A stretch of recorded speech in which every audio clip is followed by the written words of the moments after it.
Assalamu alaikum dear students. I am your instructor Salman Amin Malik for the course Operations Research. Operations Research course का आज जो है third lecture है. We are going to start the third lecture. Last lecture में हमने OR के कुछ problems किए थे जिनमें स्टेटमेंट्स में आपको डिस्क्राइब किया गया था limitations which leads to the constraints modeling and data information दी गई थी. कुछ एग्जांपल्स के लिए हमने इनफैक्ट रेडी मिक्स एक कंपनी थी जो कि प्रोड्यूस करती थी पेंट को, exterior paint, two types of paints which is the exterior paint, बाहर वाला पेंट, और इंटीरियर पेंट जो है ये प्रोड्यूस करती थी. और दो किस्म के रॉ मटेरियल्स जो हैं उसकी प्रोडक्शन में वो कंज्यूम करती थी. तो एक टेबल दिया गया था जो कि कंजम्पशन और प्रोडक्शन के दरमियान रिलेशनशिप का टेबल दिया गया था. वो टेबल जो था वो डाटा था इनफैक्ट जो हमें इंफॉर्मेशन कंपनी वालों ने दी थी, और हमने उस प्रॉब्लम को मैथमेटिकली मॉडल किया था. What does it mean? उसका मतलब ये है कि हमने डिसाइड किया था कि आपका जो है डिसीजन वेरिएबल्स कौन से हैं. डिसीजन वेरिएबल्स डिसाइड करने के बाद हमें टेबल में डाटा इंफॉर्मेशन में आपको जो था वो profit for production of each exterior paint और इंटीरियर पेंट की प्रोडक्शन के कोरस्पॉन्ड आपको प्रॉफिट जो है वो भी $1000 के यूनिट में दिया गया था. And we have constructed the mathematical model which was linear. Linear का क्या मतलब था मैं रिकॉल करवा देता हूं आपको कि जितने डिसीजन वेरिएबल आपके प्रॉब्लम में उन सब की ऑब्जेक्टिव फंक्शन में एज वेल एज कंस्ट्रेंट्स में जो है पावर जो है वो 1 है. तो रेडी मिक्स मॉडल जो है ये हमने word statement along with the table which contains the data ये हमें गिवन था, and we have formulated the mathematical model which consists of objective function and constraints, and these constraints were formed by the information given in the table as well as verbally or written information जो हमें market की दी गई थी. और एक understood constraint जो हमने लगाया था कि production could be 0 but production यहाँ हम प्रोड्यूस कर रहे हैं समथिंग, यहाँ we are producing nothing. Negative नहीं वैल्यूज हो सकती. नॉन नेगेटिविटी कंडीशन जो है डिसीजन वेरिएबल्स पे ये हमने लगाई थी और हमने मॉडल किया था mathematical model which was the linear program हमने कंस्ट्रक्ट किया था for the ready mix example. आज के लेक्चर में हम सबसे पहले there are 2 phases of today's lecture. First phase में हम क्या करेंगे, हम कुछ और एग्जाम्पल्स भी करेंगे. इनफैक्ट 1 या 2 एग्जाम्पल्स और करेंगे जिसमें हमें इंफॉर्मेशन दी गई होगी और उस इंफॉर्मेशन को टेबल दिया गया होगा, डाटा दिया गया होगा, इन रिटन और इन वर्ड्स सम रिस्ट्रिक्शंस दी गई होंगी मार्केट की, और उससे हम once again we will formulate a linear program. Power 1 होगी जब हम मैथमेटिकल मॉडल बनाएंगे और उसको ऑब्जर्व करेंगे, पावर 1 होगी सब वेरिएबल्स की, फिजिबल वेरिएबल्स की, और उसको हम स्टडी करेंगे. ठीक है.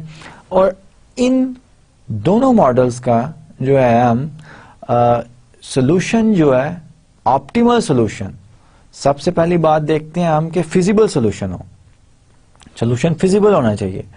फिजिबल सोल्यूशन का क्या मतलब है मैं रिकॉल करवा देता हूं कि जितने भी आपके कंस्ट्रेंट मैथमेटिकल मॉडल में आ रहे हैं वो तमाम के तमाम कंस्ट्रेंट जो है वो सेटिस्फाई होने चाहिए.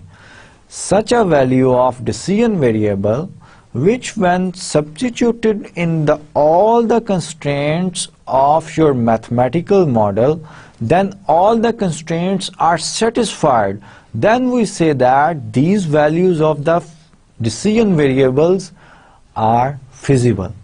और इनफिजिबल का एक भी कंस्ट्रेंट अगर वायलेट होता है for a particular set of values of decision variables, we say that this solution is infeasible.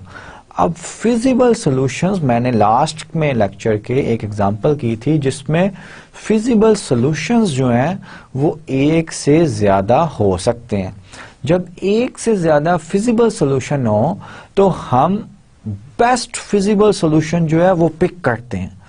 Best feasible solution का नाम हमने ऑप्टिमम या ऑप्टिमल सॉल्यूशन रखा हुआ है। ये बेस्ट सॉल्यूशन अगर तो प्रॉब्लम मैक्सिमाइजिंग द प्रॉफिट है तो ऐसा सॉल्यूशन है which is feasible and which makes the maximum value of Z. और प्रॉफिट फंक्शन में मैक्सिमाइज फंक्शन में जो रेडीमेक्स एग्जांपल में हमने किया था वो हमने ऑब्जेक्टिव फंक्शन जो है, ऑब्जेक्टिव फंक्शन जो हमने नाम रखा था उसका जी से हमने डिनोट किया था।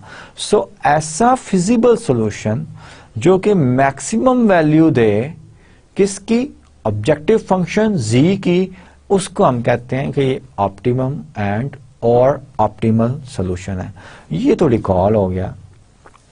आज हमने ग्राफिकल मेथड पढ़ना है। फर्स्ट फेज में तो एक एग्जांपल करेंगे जिसको मैथमेटिकल फॉर्मूलेशन हम करेंगे। सेकंड फेज में हम वो मैथमेटिकल लीनियर प्रोग्राम जो है उसका ऑप्टिमल सॉल्यूशन निकालने की कोशिश करेंगे। किस वे से, ग्राफिकल वे से।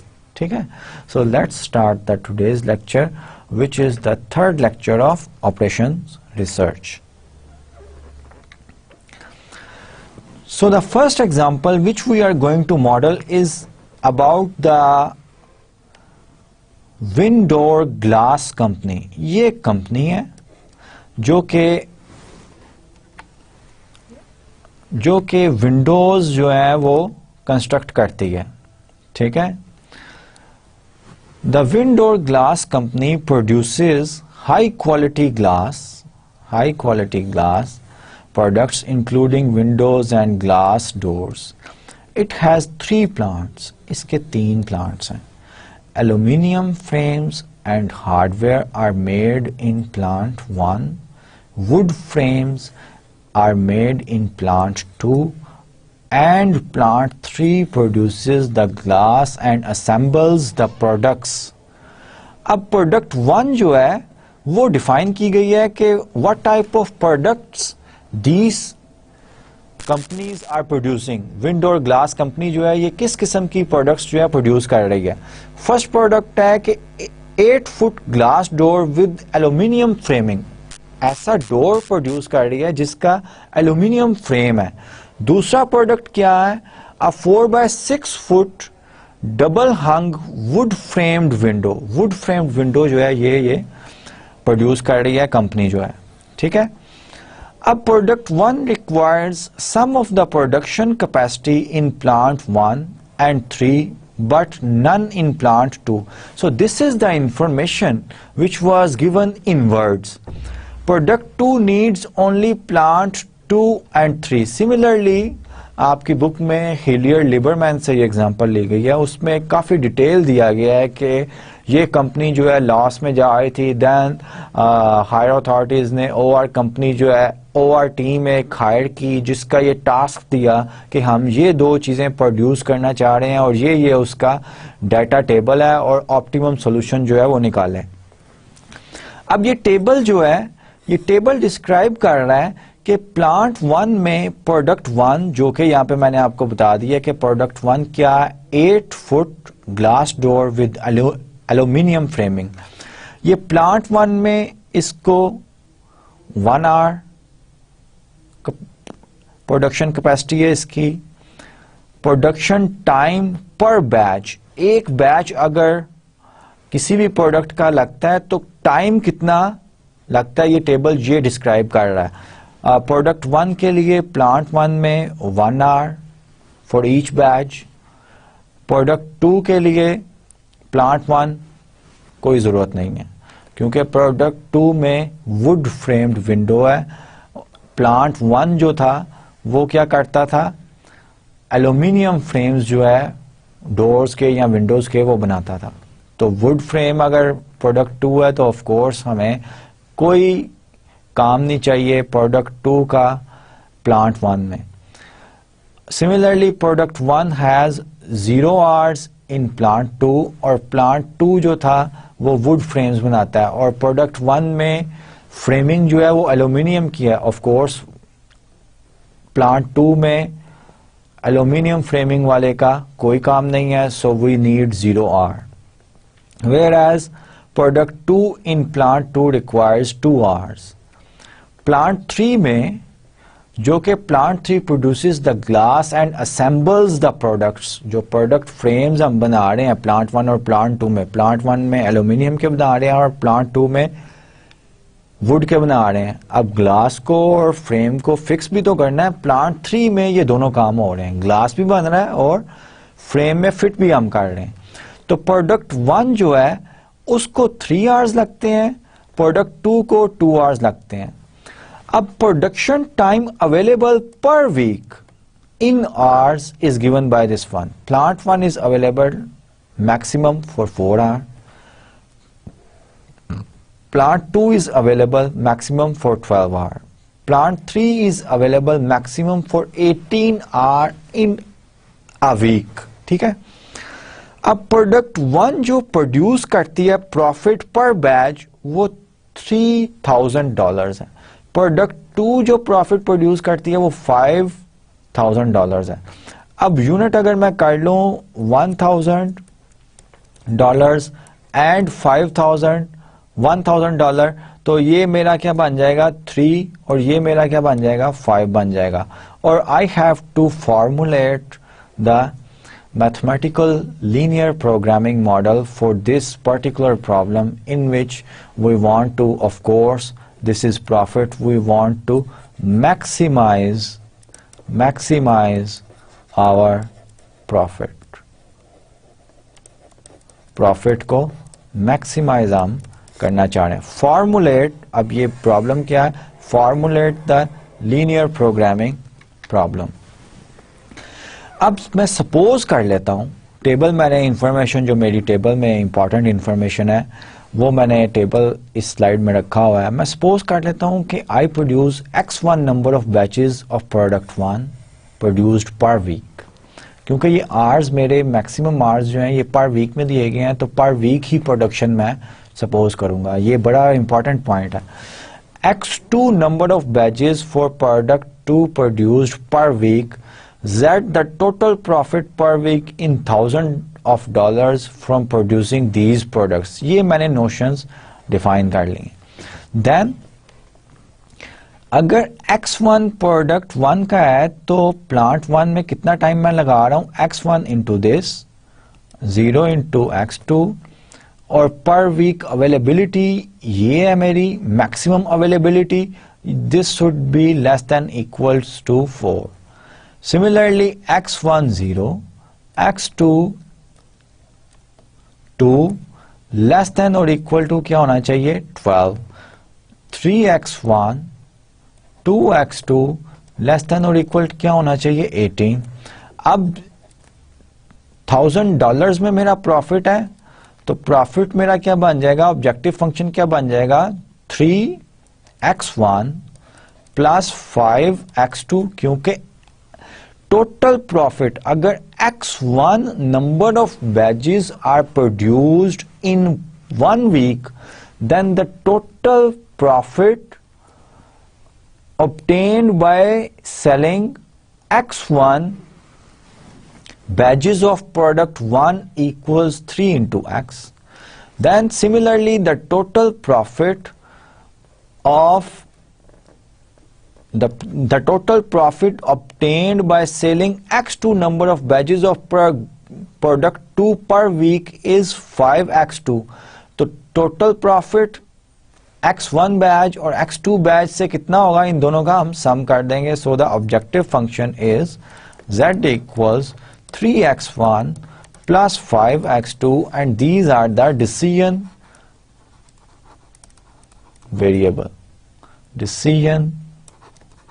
variables x1 and x2.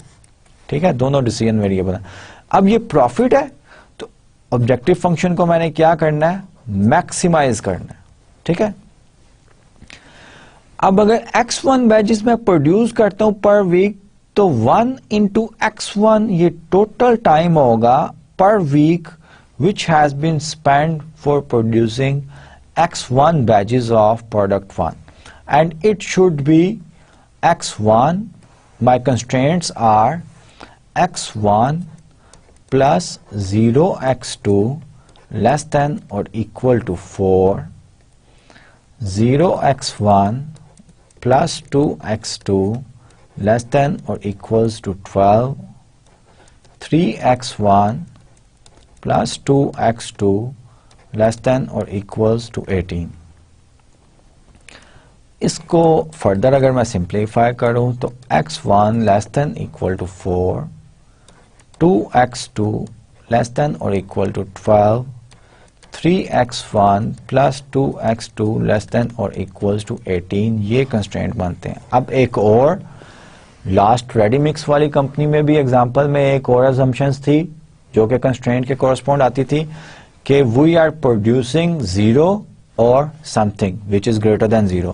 So x1 greater than equal to 0 and x2 greater than equal to 0. So mathematical formulation of this problem is maximize z equals 3x1 plus 5x2 subject to the constraints.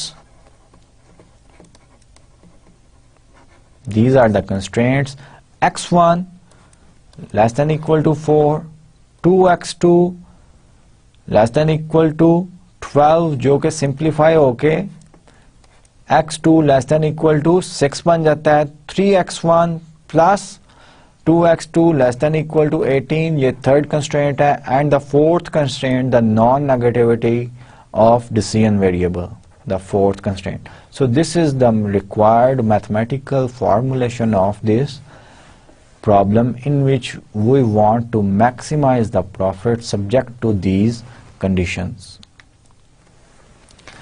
अब अगर generally मैं लिखना चाहूं अपने LP model को, अब ये आप पिछला एग्जांपल जो है ये नोटिस करें कि x1 और x2 डिसीजन वेरिएबल है, इनकी हर ऑब्जेक्टिव फंक्शन में एज वेल एज कंस्ट्रेंट्स में पावर क्या है, 1 है. इसका मतलब ये हुआ कि ये लीनियर प्रोग्राम है. ये क्या है, लीनियर प्रोग्राम है. ठीक है, ये लीनियर प्रोग्राम है. अगर जनरली मैं लिखना चाहूं linear program with n decision variable x1 x2 up to so on xn, these are the decision variable, c1 c2 cn are the parameters. इनको हम पैरामीटर्स कहते हैं जो कि डिसीजन वेरिएबल्स के कोफिशिएंट्स हैं.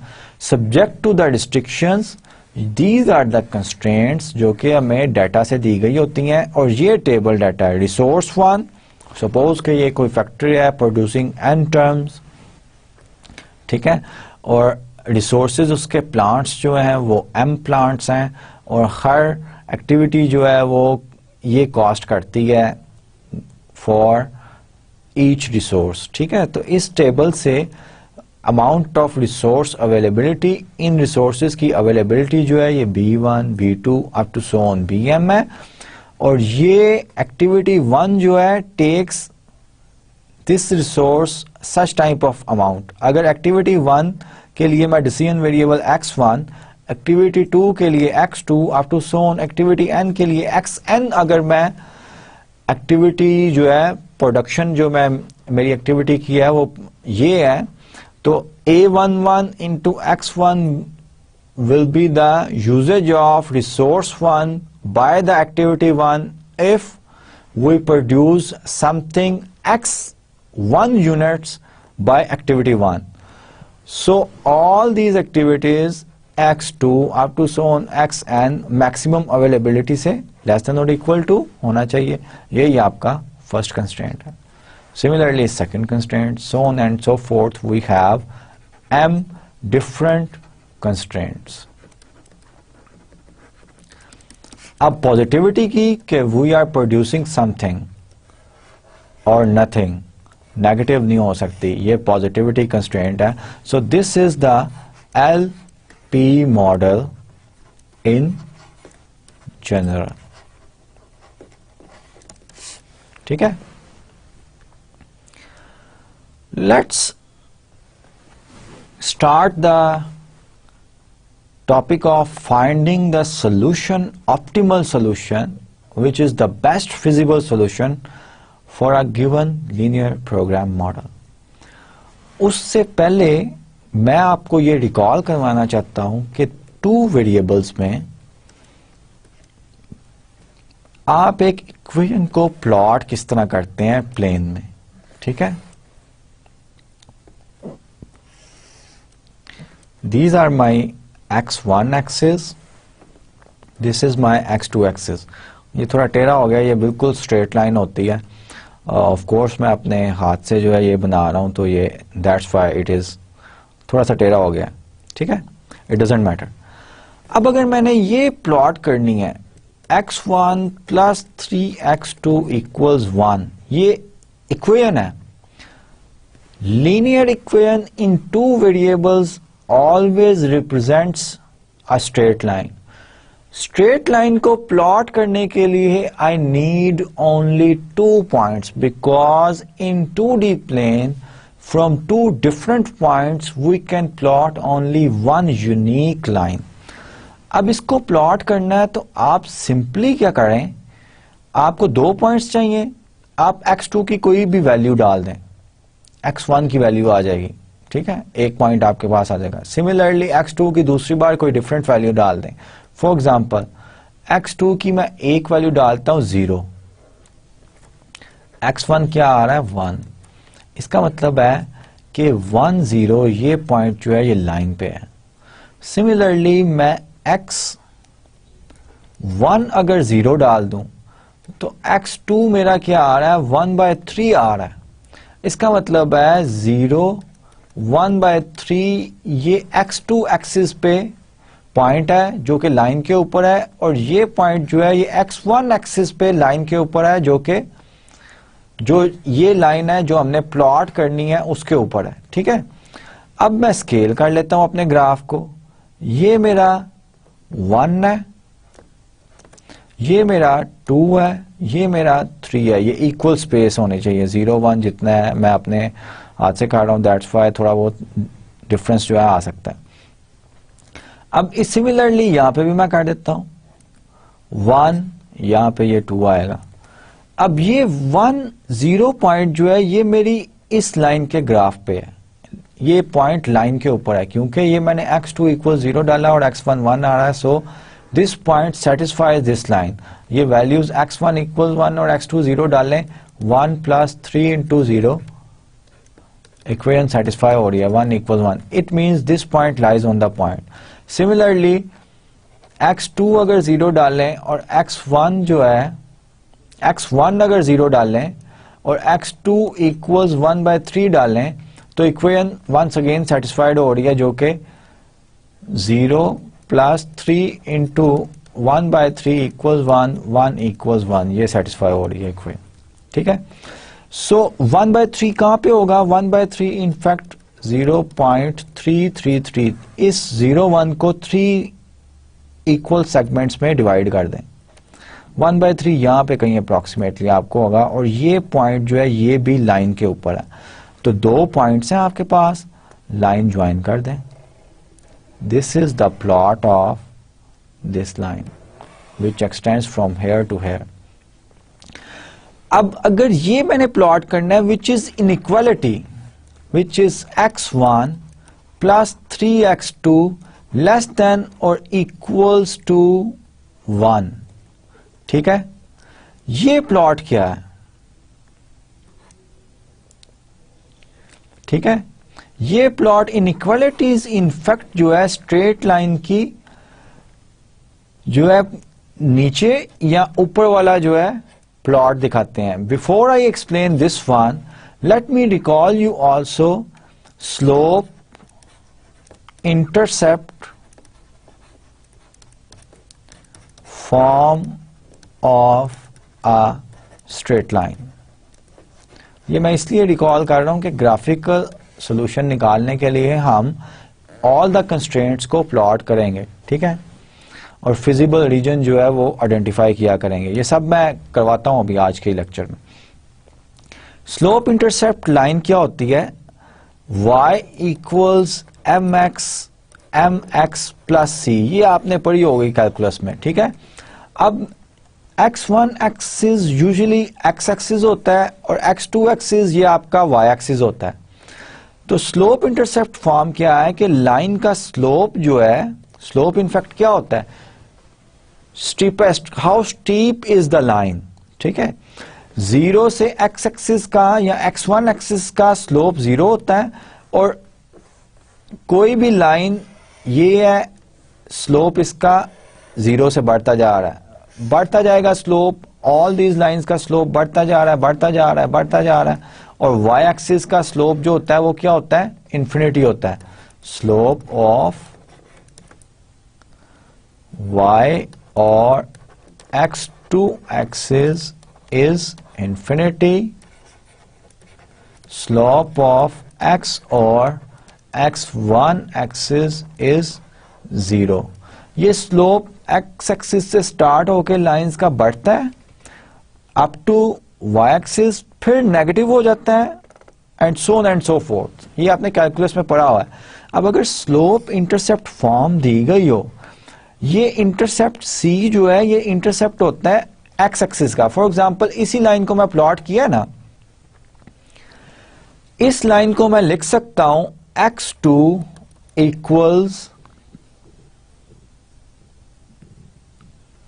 -1/3 x1 प्लस 1/3, ठीक है।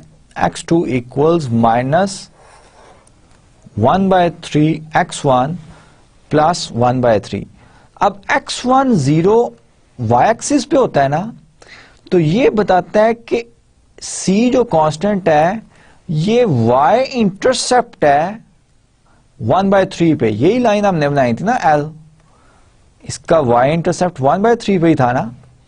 Whenever x1 इक्वल 0 जो कि y एक्सिस पे ऊपर होगा और ये इंटरसेप्ट जो है आपका कांस्टेंट जो है ऑलवेज y इंटरसेप्ट को रिप्रेजेंट करता है, where m is the slope. m अगर पॉजिटिव होगा, जितनी बड़ी वैल्यू होगी उतना ये लाइन जो है स्टीप होगी। ये वाली लाइन जो है, इस लाइन का स्लोप कम है, इस लाइन का ज्यादा है, इस लाइन का उससे ज्यादा है, y एक्सिस का सबसे ज्यादा है इंफिनिटी, ठीक है। तो ये तो जस्ट रिकॉल करवाना था मैंने कि स्ट्रेट लाइंस जो हैं किस तरह प्लॉट करते हैं। Let's see this one. अब ये क्या है कि ग्राफिकल सॉल्यूशन जो हमने पीछे मॉडल किया है, विंडो ग्लास कंपनी मॉडल का मैथमेटिकल मॉडल, अगर आप रिकॉल करें अभी आज के लेक्चर में ही मैंने किया है, उसका ऑब्जेक्टिव फंक्शन जो है ये बनता था और कंस्ट्रेंट्स जो है ये बनते थे, ठीक है। और इसको और हम कर सकते हैं 2x2 less than equals to 6 जो है ये बनता है। तो इसका ग्राफिकल सॉल्यूशन जो है वो हम निकालना चाह रहे हैं। ग्राफिकल सॉल्यूशन में सबसे पहले हम graphical procedure includes 2 steps, determination of the feasible solution space, feasible solution space जो कि इंटरसेक्ट होगी तमाम कंस्ट्रेंट की। तमाम कंस्ट्रेंट को हम प्लॉट करेंगे 2D में, और प्लॉट करने से जो कॉमन स्पेस आ रही है उसको फिजिबल सॉल्यूशन स्पेस कहते हैं, ठीक है। All the points lying on the feasible solution space are the feasible solution of the linear program model. लेकिन अब वो इन्फिनिट पॉइंट्स होंगे, उनमें से ऑप्टिमल जो है वो एक हो सकता है, एक से ज्यादा हो सकते हैं, या ऑप्टिमल सॉल्यूशन एग्जिस्ट ही नहीं कर सकता। ये तीनों पॉसिबिलिटीज हैं, ठीक है। ये तीनों पॉसिबिलिटीज आज के लेक्चर में हमने बड़े डिटेल में स्टडी करनी है। अब जो है इसका ग्राफिकल सॉल्यूशन निकालने के लिए सबसे पहले हम क्या करेंगे कि हर कंस्ट्रेंट को जो है मैं प्लॉट करूंगा। अब x1 लेस देन और इक्वल टू 4 प्लॉट करने के लिए मैं x1 इक्वल्स 4 प्लॉट कर दूंगा। ये मेरा x1 एक्सिस है और ये मेरा x2 एक्सिस है, और उस लाइन के नीचे वाला तमाम रीजन होगा plot of this inequality. x1 equals 4 जो है लाइन होगी which is parallel to x2 and passing through the point 4 0, ये x1 इक्वल्स 4, ये लाइन इस तरह हम पास करते हैं। आई होप कि ये आपने कैलकुलस में सीखा होगा और ये कोई आपको इतना मसला नहीं होगा कि x1 equals 4 is a line passing through this point 4 0 which is on x1 axis and parallel to x2 axis. So ये लाइन जो है x1 equals 4 ये लाइन बन रही है, ठीक है। अब x1 लेस देन और इक्वल टू 4 का क्या मतलब है कि all the points to the left of this line, क्योंकि इस लाइन से आगे जो वैल्यूज हैं x1 की वो तो 4 से बड़ी है ना, इस लाइन से यहां पे वैल्यू जो होगी x1 की, यहां पे वैल्यू वो x1 ग्रेटर देन 4 होगी ना। तो लेस देन और इक्वल टू 4 क्या होगा, the points on this line and all these points, this will be the graph of x1 less than equal to 4। अगर सेपरेटली मैं यहाँ पे छोटा सा आपको बनाऊं तो ये यहाँ पे कहीं 4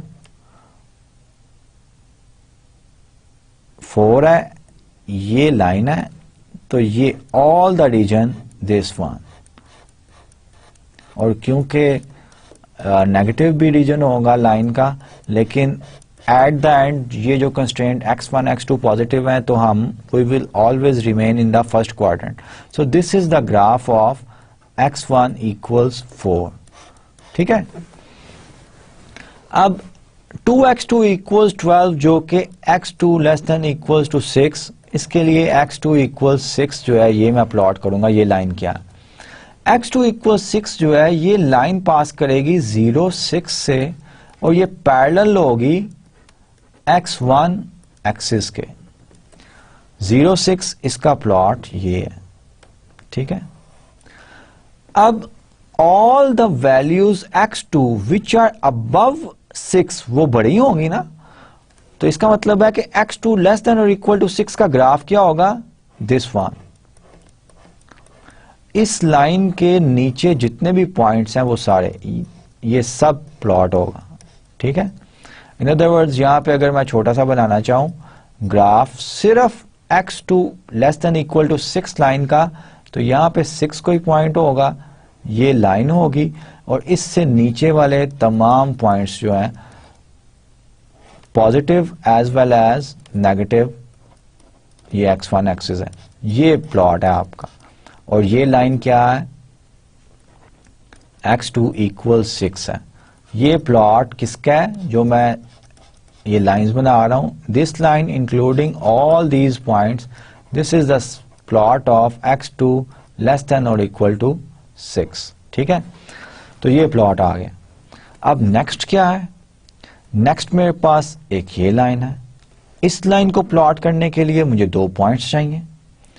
ये 2 पॉइंट्स मैं इजीली x2 इक्वल 0 करूं तो x1 जो है आता है 6 0। इसका मतलब है कि ये 6 0 ये पॉइंट जो है ये इस लाइन के ऊपर है। अगर मैं x1 इक्वल 0 डालूं तो x2 मेरा 9 आता है। इसका मतलब है ये पॉइंट जो है ये भी इस लाइन पे है। स्ट्रेट लाइन प्लॉट करने के लिए आपको सिर्फ you need 2 different points, 2 different points lying on the line, और ये वैल्यूज पुट करने से ये पॉइंट 6 0 एंड 0 9 ये आप चेक कर सकते हैं इस इक्वेशन को सेटिस्फाई कर रहे हैं। 3x1 plus 2x2 equals 9. So I will plot this straight line जो कि इंक्लाइंड लाइन है, ठीक है। अब ये कंस्ट्रेंट है लेस देन और इक्वल टू 18। इसका मतलब है कि graph of this constraint will be all the points below this line, ये सारा ग्राफ होगा, ठीक है। इस लाइन से दूसरी तरफ चले जाते हैं वो तो ग्रेटर हो जाएगा। अगर यहां पे कोई पॉइंट है तो ये तो ग्रेटर हो जाएगा, greater than 3x1 plus 2x1 greater than 18 हो जाएगा। 18 जो है वो इस लाइन के ऊपर है, लेस देन और इक्वल टू ग्राफ इस लाइन से लेफ्ट पे जितने भी पॉइंट्स होंगे, अगर greater than equal to constraint होता तो राइट पे इस लाइन के जितने भी पॉइंट्स होते वो सब इसका ग्राफ बनते। अब ये लास्ट कंस्ट्रेंट रह गया है x1 x2 ग्रेटर देन और equal to 0। x1 greater than 0 का मतलब है कि फर्स्ट क्वाड्रेंट ये ऑल दीज पॉइंट्स, ठीक है। x2 ग्रेटर देन का मतलब है ऑल दीज पॉइंट्स। इन सब का इंटरसेक्शन जो है इस फिगर में ये दिखाया गया है, which is the grey region. इस रीजन को which is the intersection of all the constraints is known as feasible region. Any point in this region is a feasible solution of the mathematical linear problem। अब इसके corner points जो हैं उनको हम बोलते हैं कॉर्नर फिजिबल पॉइंट्स। यहां तक तो हमने क्या किया है, फिजिबल रीजन जो है वो आइडेंटिफाई करना सीखा है। अब ऑप्टिमल किस तरह सोल्यूशन ढूंढना है इस लीनियर प्रोग्राम का, वो हम नेक्स्ट स्लाइड में सीखते हैं। इनफैक्ट आइडिया क्या है कि अब हमने इस ऑब्जेक्टिव फंक्शन को जो है प्लॉट करना है। अब objective function z equals 2x1 plus 5x2 ये एक स्ट्रेट लाइन होगी अगर z की पर्टिकुलर वैल्यू हम डालते हैं। तो हम क्या करते हैं, हम हिट एंड ट्रायल मेथड करते हैं। हम z की डिफरेंट वैल्यूज ले लेते हैं। Let's say z equals 10 and z equals 20 और दोनों लाइंस को प्लॉट कर देते हैं। 10 और 20 हमने मैक्सिमाइज करना है ना प्रॉफिट को। 10 छोटा है 20 बड़ा है। That will show us the trend of this line, ठीक है। इस लाइन का ट्रेंड हमें बता देगा कि ये इंक्रीज किस तरह से हो रही है। उस लाइन को हम मूव करेंगे अपने फिजिबल रीजन में, और जहां पे जिस पॉइंट पे या जिस लाइन पे या जिस फिजिबल रीजन पे उस z जो है उसकी मैक्सिमम वैल्यू होगी वो ये हमारा ऑप्टिमल सॉल्यूशन होगा, ठीक है। ये हम नेक्स्ट स्लाइड में करते हैं। अब ये फिजिबल रीजन है हमारा। लास्ट स्लाइड में मैंने सारे प्लॉट करके दिखा दिए थे। अब हमने क्या किया, हमने z इक्वल्स 10 जो है ये एक लाइन बना ली। z इक्वल्स 10 पुट करें तो 10 इक्वल्स 3x1 प्लस 5x2 बनता है। इस लाइन को प्लॉट कर लिया। इस लाइन को किस तरह प्लॉट करना है, वही वे कि आप x2 इक्वल 0 डालें, आपके पास एक पॉइंट आ जाएगा विच इज 10/3 x1 आएगा वैल्यू और x2 0 हो जाएगा। अब ये 10/3 कहीं यहां पे ये पॉइंट होगा, ठीक है। आप ये नोटिस कर सकते हैं, ये 10/3 3 3 are 9 3.333 होगा। अब ये 3 यहां पे आ रहा है, उससे थोड़ा सा आ गया, ये पॉइंट इस लाइन पे है। इस लाइन पे दूसरा पॉइंट आपने लेना है तो आप x1 इक्वल 0 करें इस इक्वेशन में, तो दूसरा पॉइंट क्या आ जाएगा 0 and 2। ये पॉइंट यहां पे लिया गया, ठीक है।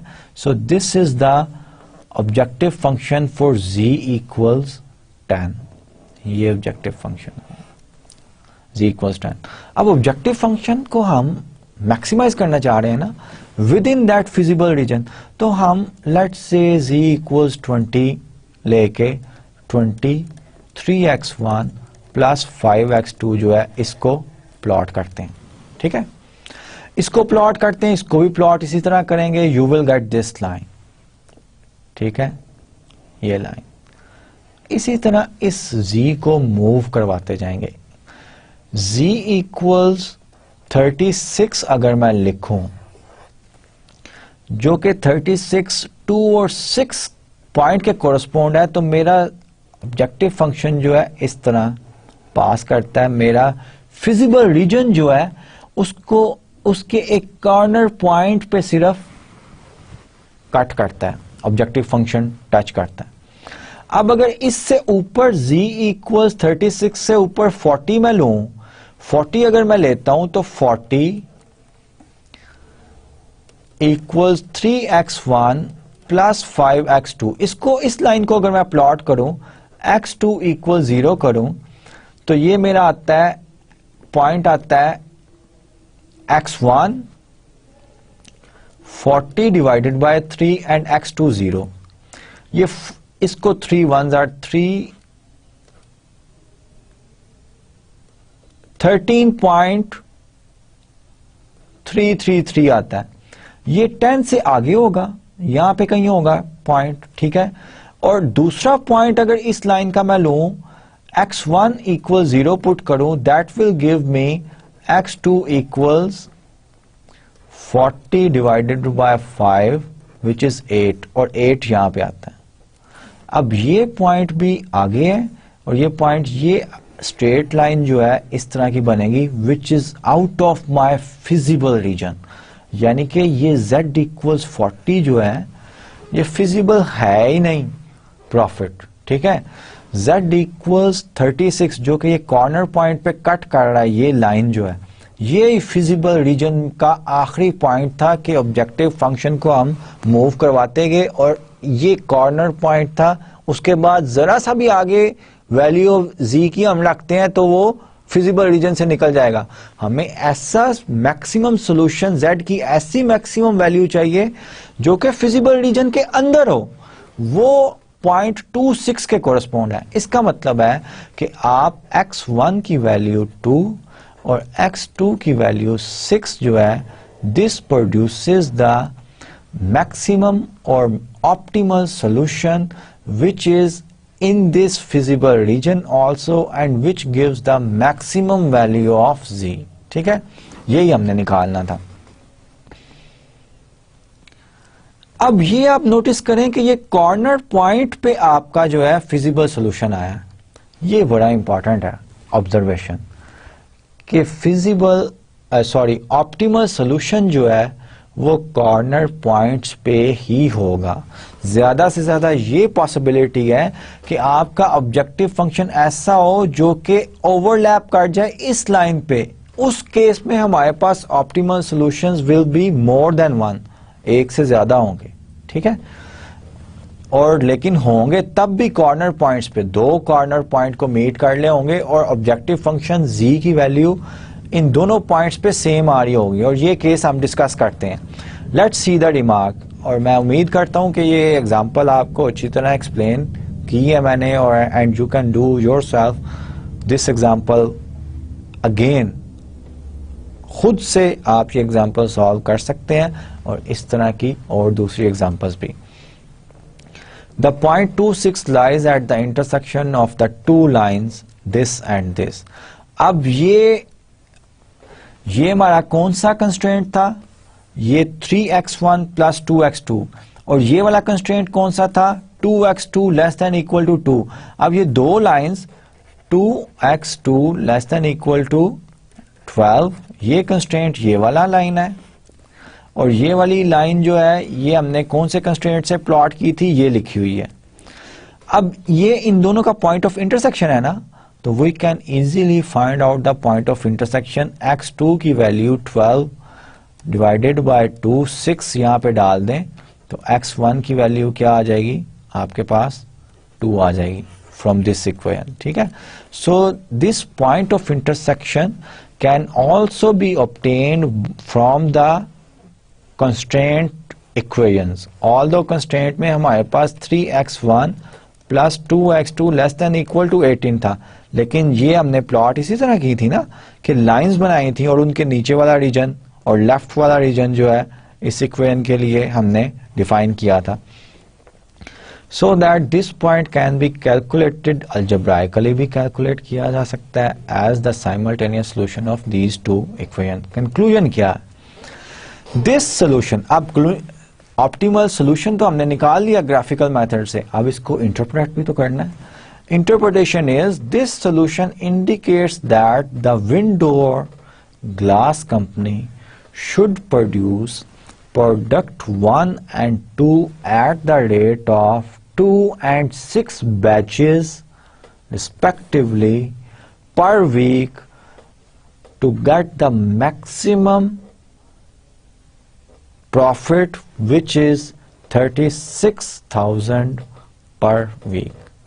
इससे ज्यादा प्रॉफिट वो ले ही नहीं सकते विद ऑल दीज कंडीशंस जो कि इस प्रॉब्लम की टेबल में दी गई थी। ठीक है, let's discuss some cases of the graphical solution.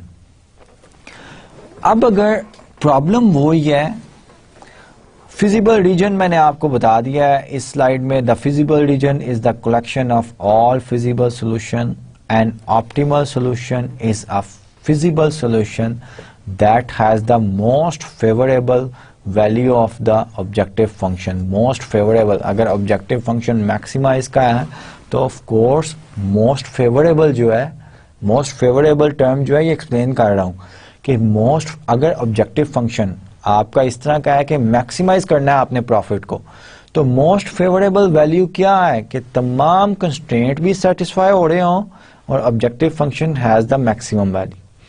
अगर ऑब्जेक्टिव फंक्शन आपका मिनिमाइज का है तो मोस्ट फेवरेबल वैल्यू क्या है कि सब के सब कंस्ट्रेंट्स भी सेटिस्फाई हो रहे हों, ऐसी वैल्यूज ऑफ डिसीजन वेरिएबल्स के सब के सब कंस्ट्रेंट भी सेटिस्फाई हो रहे हों और ऑब्जेक्टिव फंक्शन की मिनिमम वैल्यू हो। अगर मिनिमाइज का प्रॉब्लम है, अगर मैक्सिमाइज का प्रॉब्लम है तो मोस्ट फेवरेबल वैल्यू क्या है जो कि z को मैक्सिमम कर दे।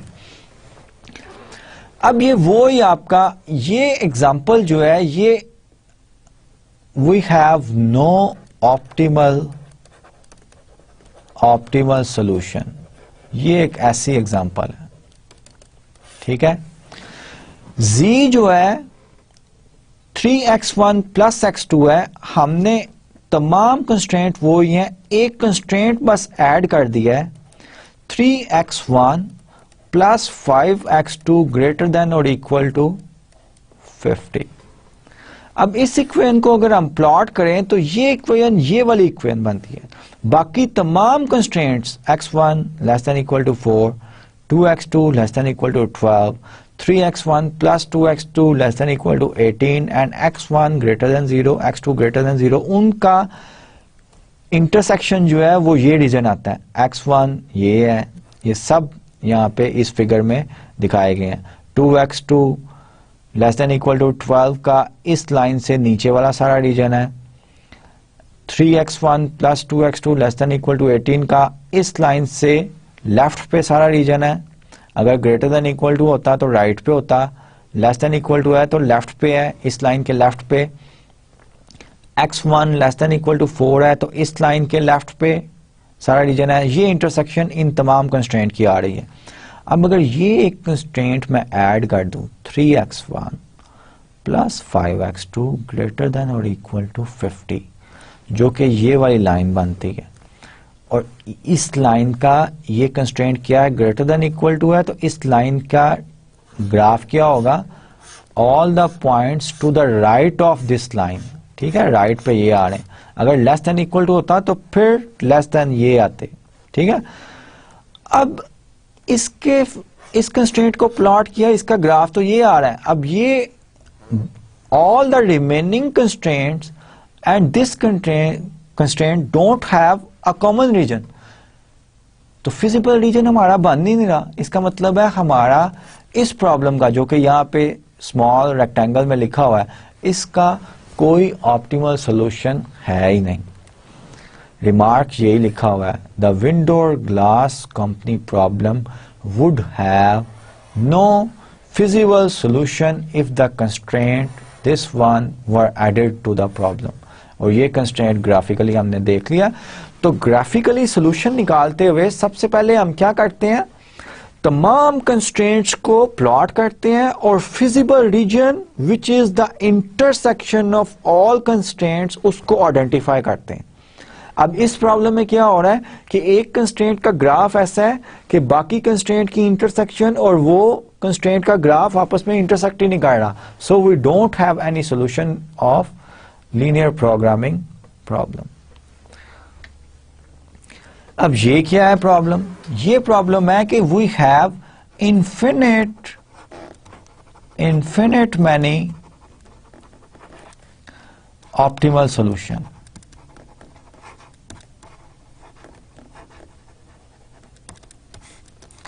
इसमें हमने अपना we have the same constraints, constraint तो सेम है। आप पीछे जो हमने ओरिजिनल प्रॉब्लम फॉर्मुलेट किया था उसको आप कर लें, लेकिन हमारा ऑब्जेक्टिव फंक्शन जो है वो चेंज हो गया। आप नोटिस करें कि इसके कोफिशिएंट्स चेंज है। पिछली एग्जांपल में ये देखें 3x1 प्लस 5x2 था, इसमें 3x1 प्लस 2x2 है।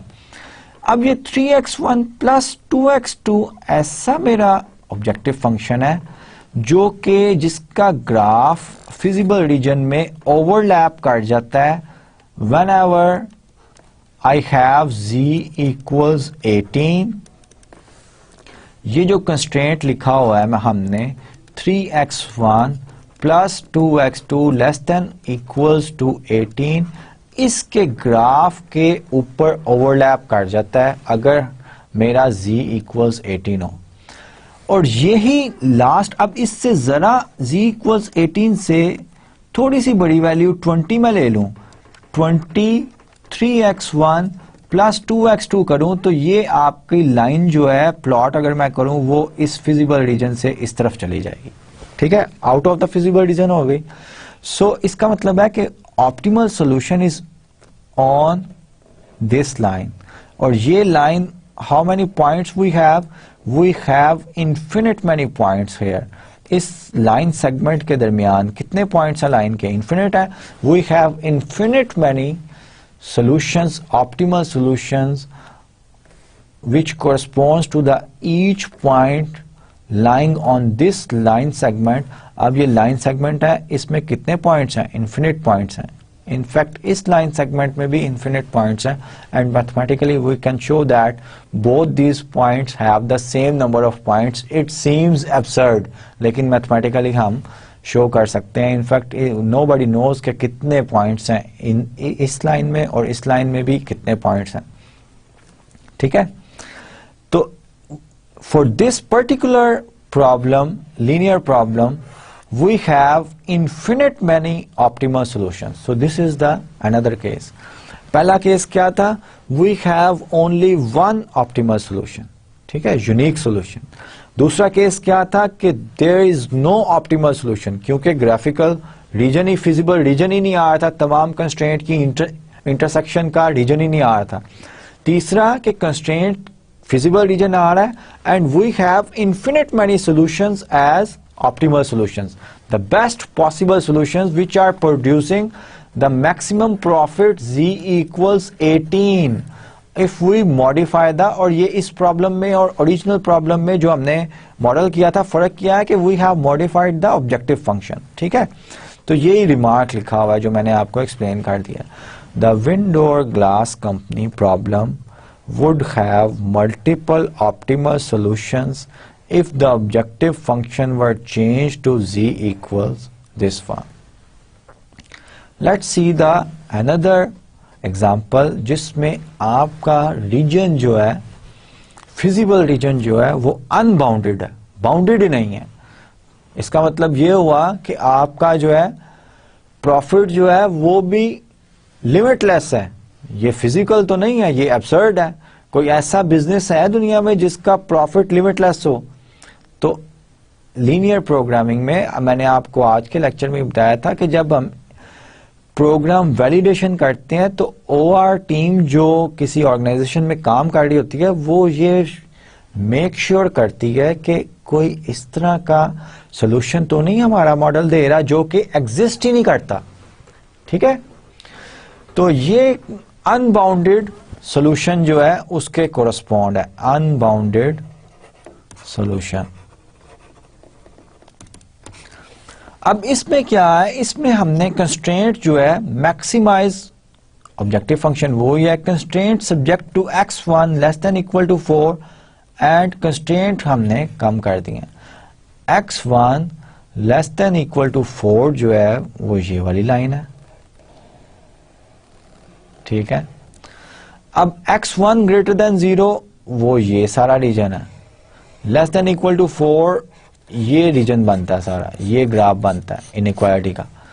x1 ग्रेटर देन 0 ये सारा बनता है, x2 ग्रेटर देन 0 ये सारा बनता है। ऑल दिस पॉइंट, इन सब का इंटरसेक्शन ये शेडेड रीजन, ये फिजिबल रीजन। अब z जो है वो 3x1 plus 5x2 z equals 22 अगर हम करें तो ये पॉइंट बनता है, z इक्वल्स 22 करें, ठीक है। z इक्वल्स 32 करें, हमारे पास ये पॉइंट बनता है। z इक्वल्स 42, 52, z इक्वल्स 100, इसी लाइन पे 100 होगा, वो बन जाएगा, so on and so forth. So every point lying on this line, which is infinity line, x equals 10 raised to power 10 trillion, वो भी इसी लाइन पे होगा। इसका मतलब है हम 10 raised to power 10 trillion profit तक भी पहुंच सकते हैं। ये तो फिजिकल नहीं है ना, रियल वर्ल्ड में ये पॉसिबल ही नहीं है। Such a solution is known as unrealistic solution of the linear programming, और हमारा इसको हम मैथमेटिकल टर्म में क्या कहते हैं कि अनबाउंडेड सॉल्यूशन है। सॉल्यूशन की बाउंड्स ही नहीं है। फिजिकल रीजन जो है वो यहाँ पे, क्योंकि ये एक पेज है, इसकी लिमिटेशन है, अदरवाइज ये भी फिजिकल रीजन है, फिजिबल रीजन है, so on and so forth, unbounded है, बाउंड ही नहीं है, ठीक है। यही बात हमने रिमार्क में लिखी हुई है, which states that the Windor glass company problem would have no optimal solution if the only functional constraint were x1 less than or equal to 4, because x2 then could be increased indefinitely in the feasible region without ever reaching the maximum value z equals 3x1 plus 5x2. Her point, जो भी point आप निकाल लें उससे maximum z also feasible solution है। तो ये तीन बड़े इंपॉर्टेंट केसेस थे जो कि हमने डिस्कस कर लिए लीनियर प्रोग्रामिंग के ग्राफिकल सोल्यूशन के। इनफैक्ट जनरलाइज भी हम कर सकते हैं कि एक यूनिक ऑप्टिमल सोल्यूशन है, बेस्ट फिजिबल सोल्यूशन को ही हम ऑप्टिमल सोल्यूशन है। आपके पास कोई ऑप्टिमल सोल्यूशन है ही नहीं, और graphically what does it mean कि आपका कंस्ट्रेंट के जो ग्राफ्स हैं वो एक कॉमन इंटरसेक्शन रीजन फॉर्म ही नहीं कर रहे। उस रीजन का नाम हमने क्या रखा है, फिजिबल रीजन, ठीक है। हर पॉइंट फिजिबल रीजन का क्या होता है, एक सोल्यूशन होता है आपके लीनियर प्रोग्राम मॉडल का, मैथमेटिकल मॉडल का। फिर हमने ये देख लिया कि अनबाउंडेड सॉल्यूशन भी हो सकता है जो कि अनरियलिस्टिक है, कि यू कैन, उसकी फिजिकल इंटरप्रिटेशन क्या है कि you can increase your profit as you want. ये तो पॉसिबल नहीं है रियल वर्ल्ड में, ये अनबाउंडेड सॉल्यूशन है, ठीक है। ये चारों केसेस जो है हमने डिस्कस कर लिए हैं, unique optimal solution, no optimal solution, infinite many optimal solution and unbounded solution, ठीक है। ये चार केसेस हमने डिस्कस कर लिए हैं। We are almost at the end of our lecture. At the end of our lecture I will give you some practice problems. Practice problems मैं आपको थोड़ा एक्सप्लेन कर देता हूं जो कि आप you will do yourself. The first question is, for the feasible solution x1 equals to and x2 equals to of the ready mix model, ready mix model जो है ये अब आपके पास, you know that model, आप लिख सकते हैं, मेरी स्लाइड्स पे भी हैं, स्लाइड्स आपको अवेलेबल होंगी, as well as handouts भी आपको अवेलेबल होंगे। Determine the unused amount of raw materials, ठीक है। इसका मतलब क्या है कि मैं आपको हिंट भी दे देता हूं कि x1 x2 ये हमने चेक किया था, ये फिजिबल सोल्यूशन था, ठीक है।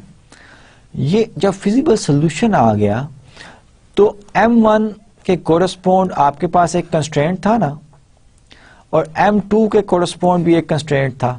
तो आप x1 x2 की वैल्यूज डाल के एग्जैक्ट अमाउंट लिख सकते हैं कि कितना मटेरियल हमने यूज किया है।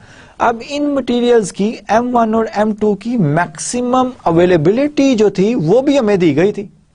मैक्सिमम अवेलेबिलिटी से जितना यूज किया है, जो कि लेफ्ट हैंड साइड आपके कंस्ट्रेंट की थी, वो एक रियल नंबर होगा, उन दोनों का डिफरेंस ले लें, that will B unused amount of the material M1 and M2, ठीक है। ये इस तरह करना है, इनफैक्ट मैंने सॉल्व भी कर दिया। Now you have to just do the computation. Next question is, Suppose that Ready Mix sells its exterior paint to a single wholesaler at a quantity discount. Discount quantity पे एक ही wholesaler को पूरा paint बेच देते हैं. The profit per ton is $5,000 if the contractor buys no more than 2 tons daily and $4,500 otherwise. अब ये condition एक लिमिटेशन आ गई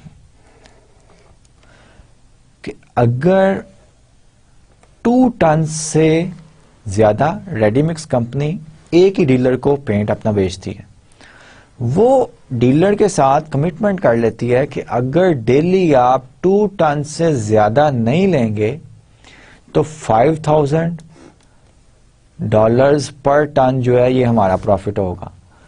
अगर 2 टन से ज्यादा पेंट लेंगे, एक्सटीरियर पेंट या इंटीरियर पेंट, दोनों में से जो मर्जी पेंट लें, डजंट मैटर, आपका जो है प्रॉफिट जो हमारा होगा वो $4,500 पर टन होगा. ठीक है. अब ये लिमिटेशन के साथ आपका ऑब्जेक्टिव फंक्शन रेडीमिक्स प्रॉब्लम में चेंज हो जाएगा. ठीक है. जब वो चेंज हो जाएगा, वो ऑब्जेक्टिव फंक्शन जो है वो आपने लिखना है. It's very easy, very simple. Please try to use your brains. ठीक है. ये मैं अपने स्टूडेंट्स को कहता होता हूँ कि अपने ब्रेन्स जो हैं वो यूज किया करें, रादर देन कि हर चीज मैं ही सॉल्व कर दूं and you just road everything और उसी में ही आप उसी तरह का क्वेश्चन मैं फाइनल में पूछ लूं और आप वो याद करके, रोट मेमोराइजेशन जिसे कहते हैं, याद करके, ये इवैल्यूएशन नहीं मैंने करनी. ठीक है. So you have to use your brain and these are the interesting problems. कोई सिंबल्स वाला मैथमेटिक्स तो है नहीं, रियल वर्ड प्रॉब्लम्स हैं. ठीक है. Express the objective function mathematically. Is the resulting function linear? क्या रिजल्टिंग फंक्शन लीनियर है या नहीं? जब आप फॉर्मुलेट करेंगे तभी आप डिसाइड कर सकेंगे कि ये लीनियर है कि नहीं. Determine the best feasible solution among the following feasible and infeasible solutions of the window or glass company model. ये सॉल्यूशंस दिए गए हैं. इन सॉल्यूशंस को आपने डिसाइड करना है कि ये फिजिबल सॉल्यूशन हैं या नहीं है.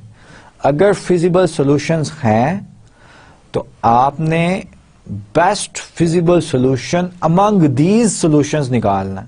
ठीक है. और आपने एक और काम करना है कि रेडी मिक्स प्रॉब्लम की जो मैथमेटिकल फॉर्मुलेशन हमने की हुई है उसको ग्राफिकल मेथड से ऑप्टिमल सॉल्यूशन उसका निकालने की कोशिश करना है. नेक्स्ट लेक्चर में मैं पहले उसका ग्राफिकल सॉल्यूशन ऑप्टिमल आपके सामने करूंगा, then I move on to the next topic. मैं उम्मीद करता हूं कि you will be able to find out the solution of the ready mix problem by graphical method. ठीक है. कंस्ट्रेंट्स को प्लॉट करेंगे, प्लॉट करने से फिजिकल रीजन जो है आइडेंटिफाई करेंगे, फिर आप ऑब्जेक्टिव फंक्शन की आर्बिट्रेरी वैल्यूज लेके जो है आप उसको मूव करवाएंगे such that your objective function remains in the feasible region and attains the maximum value, और that will be a corner point I think. ठीक है. मैंने आपको हिंट दे दिया है. Please try to solve yourself. आप सॉल्व करने की कोशिश जरूर कीजिएगा, चाहे आपसे सॉल्व हो या ना हो. आपने जो सॉल्व किया होगा वो पेज अपने साथ रखिएगा और नेक्स्ट लेक्चर में मैं सबसे पहले रेडी मिक्स प्रॉब्लम को सॉल्व करूंगा so that you will realise कि आपने कहां पे लैक किया है या मिस्टेक की है, so that you are not able to reach the solution of that problem. Till the next lecture, take very good care of yourself and your dear ones. Allah Hafiz.